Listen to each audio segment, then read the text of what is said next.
নমস্কার, আমি তরুণ ঘোষ।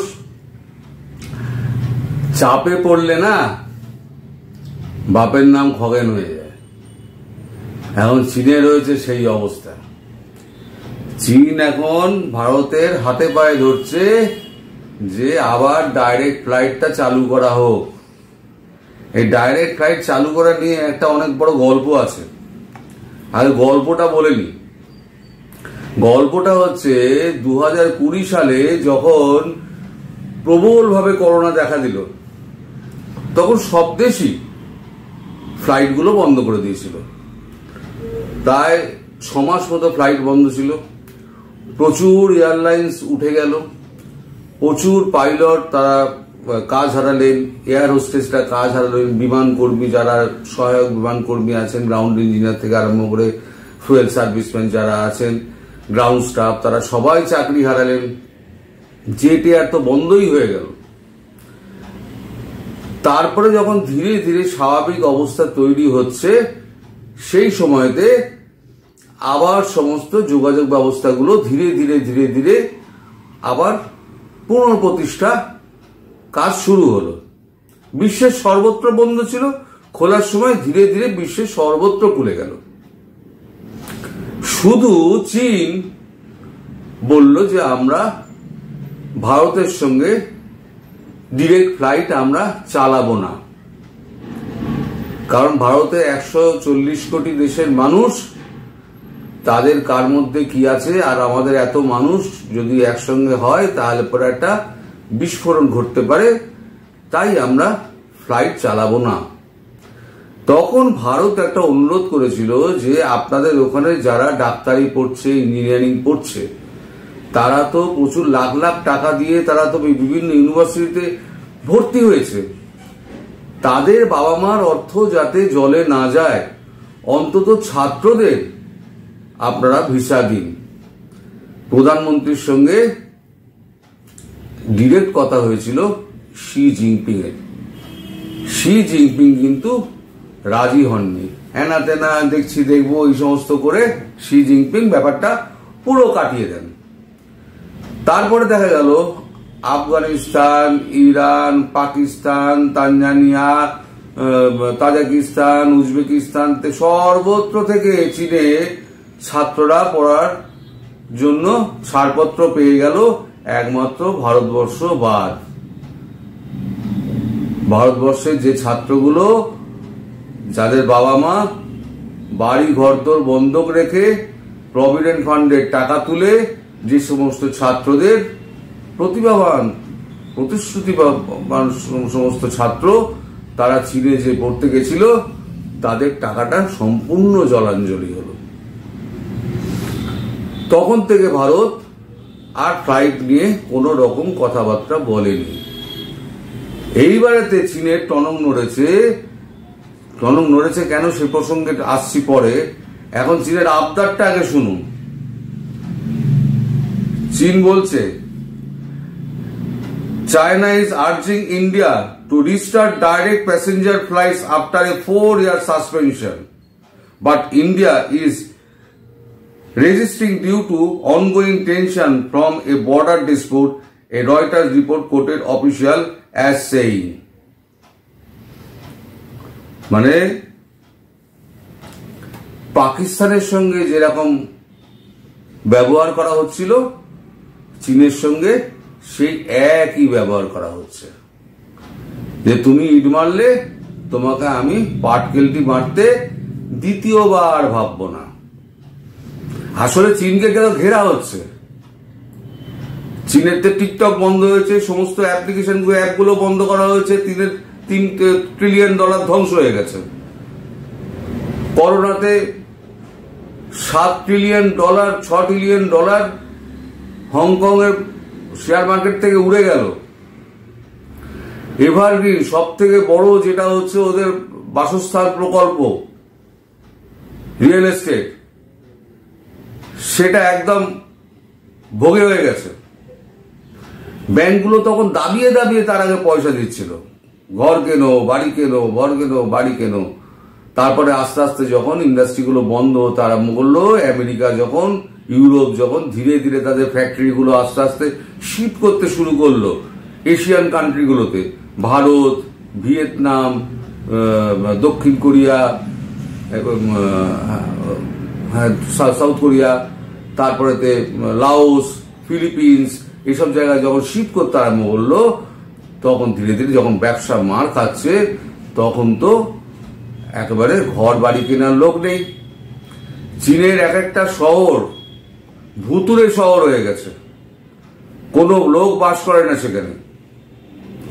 এখন চীনের আবদারটা হচ্ছে যে ভাই 4 বছর বাদে হঠাৎ টনক নড়েছে যে আমাদের ডাইরেক্ট ফ্লাইটটা শুরু করো। কারণ এখন যদি কাউকে, আমাদের ভারতবর্ষের লোক খুব কমই চীনে যায়, যারা পড়াশুনো করতে যায় তো যায়, আদারওয়াইজ ঘুরতে চীনে যেতে ভয় পায় একটাই কারণে, কখন সাপের মাংস, ছুঁচোর মাংস, বিচের মাংস, তারপরে আর কি খাইয়ে দেবে সে সম্পর্কে কোনো রকম নেই। ওরা যা পারে তাই খায়, কাঁকড়া বিচে থেকে আরম্ভ করে সমস্ত কিছু খায়। ওই খাওয়ার ভয়েতে কিন্তু কোনো ভারতীয় পর্যটক কিন্তু চীনে যেতে চায় না। যদি যায়ও তাহলে পাউরুটি আর কলা আর ডিম সেদ্ধ খেয়ে দিন যাপন করবে, তবু ওদের রেস্টুরেন্টে ঢুকবে না, এমনি যায় কম। তা এখন চীনের হয়েছে কি, ব্যবসাপত্র সমস্ত ডকে উঠেছে। এবার চীনের কাছে যদি আমি যদি ভিসা চাই, চীন 45 দিনের মধ্যে ভিসা দিয়ে দেবে। আর ভারতের কাছে কোনো চীনা যদি ভিসা চায়, ভারত কোনো ভিসাই দেবে না। এবার যখন বেজিং খুব চাপাচাপি করছে, তখন ডক্টর জয়শঙ্কর মধ্যখানে ইন্টারভেন করে ডক্টর জয়শঙ্কর বলেছেন, ঠিক আছে আমরা চালু করতে পারি, কিন্তু আমরা 350 প্লেন চালাবো আর আপনি 150 প্লেন চালাবেন, হবে না। আমরা যদি 150 প্লেন চালাই আপনাকে 150 চালাতে হবে, আমি যদি 350 চালাই আপনাকে 350 চালাতে হবে। সেটা আবার চীনের পক্ষে খুব মুশকিল, কারণ চীন থেকে ভারতে আসার মতো অত পর্যটক নেই যারা ভারতে আসবে, আর যারা আসে তারা মোটামুটি ব্যবসায়িক কারণে। আর ভিসা তো ভারত তো দিচ্ছেই না চীনকে। এবার ভিসা না দেওয়ায় চীনের ক্ষতিটা কি হয়েছে? ভিসা না দেওয়ায় চীনের যেটা ক্ষতি হচ্ছে, চীনের যে সমস্ত জিনিসপত্রগুলো ভারতবর্ষে বিক্রি হয় তার তো মেনটেনেন্স আছে, ধরুন ব্যবসা দেখাশোনার ব্যাপার আছে, সেই সমস্ত লোকের তো ভারতবর্ষে আসতে হবে। আপনি গাড়িও কিনছেন না, আর চীনা আপনি মোবাইলও কিনছেন না, এই চীনা টেলিভিশনও কিনছেন না। আর গাড়ি, টেলিভিশন, ফ্রিজ, আপনি একটা চীনা কোম্পানির নাম বলতে পারবেন? আমি তো অন্তত বলতে পারবো না, আপনি পারবেন কিনা আমি জানি না। তো আর যে সমস্ত জিনিসগুলো ফার্মাসিউটিক্যাল থেকে আরম্ভ করে যে সমস্ত জিনিসগুলো এখানে আসে, সেইগুলোর রক্ষণাবেক্ষণ, হিসেবপত্র এবং যে সমস্ত আছে তা দেখাশোনা করার জন্য চীনের মালিক পক্ষ ভারতে যখন আসতে যাইছে, ভারত এবার তখন ভিসা দিচ্ছে না, চীন পড়ে গেছে ফ্যাসাদে। এখন চীনের যে সমস্ত কারখানা, কলকারখানাগুলো রয়েছে, তারা মালিকরা এক্সিস্টেন্সের জন্য ভারতের সঙ্গে কোলাবোরেশন করে বাঁচার চেষ্টা করছে, কিন্তু ভারতের কোন উদ্যোগপতি ঝপ করে এগিয়ে যাচ্ছে না, কারণ তাতে ভারতবর্ষের খুব একটা সায় নেই।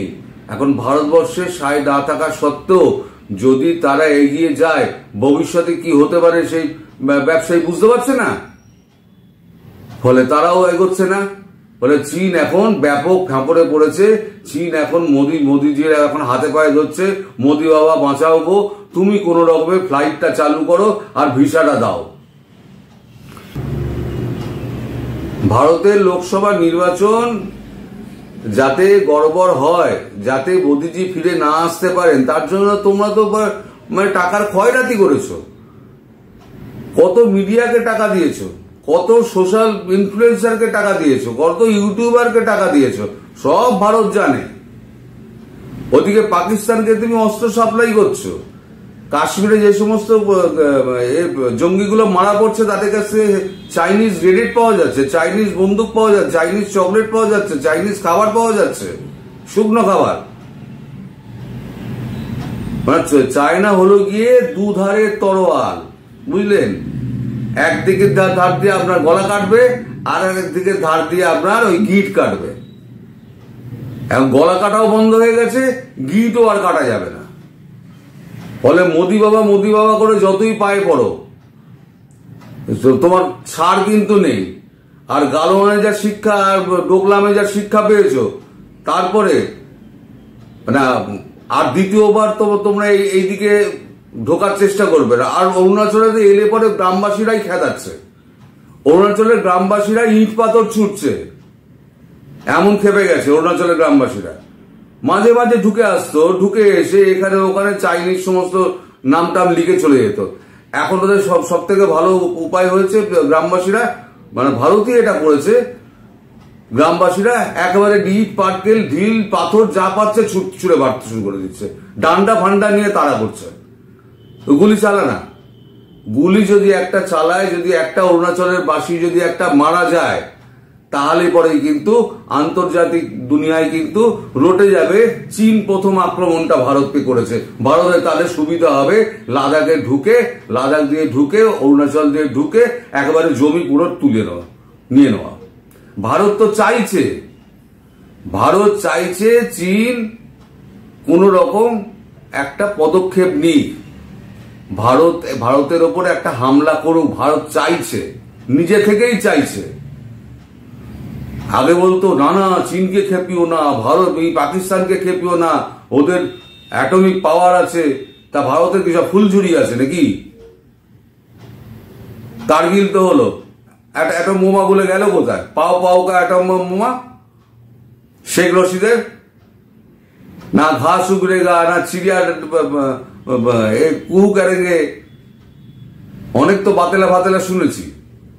এখন কাটোরা নিয়ে বিশ্বময় ঘুরে বেড়াচ্ছে।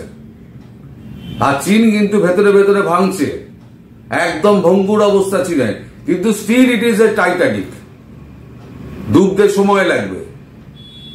ভারত চাইছে নিজে কিছু করব না, তুমি আগে আমায় আক্রমণটা করো। যেমন 71 সালে পাকিস্তান প্রথম যখন আক্রমণটা করেছিল জয়পুর আরেতে, তখন তো ইউএনএতে গিয়ে তো ইন্দিরা গান্ধী বললেন আমরা আক্রান্ত, সুতরাং আমাদের জবাব দিতে হবে। ঠিক এইবারেও তাই সেই চেষ্টাই ভারত করে যাচ্ছে যে তুই আগে আমায় মার, তুই মার, তারপরে পাল্টা মার কাকে বলে সেটা আমরা দেখিয়ে দেব। সবাই ভালো থাকবেন, সুস্থ থাকবেন এবং সাবধানে থাকবেন। সবাইকে ধন্যবাদ জানিয়ে আজ ভিডিওটি এখানেই শেষ করছি। নমস্কার।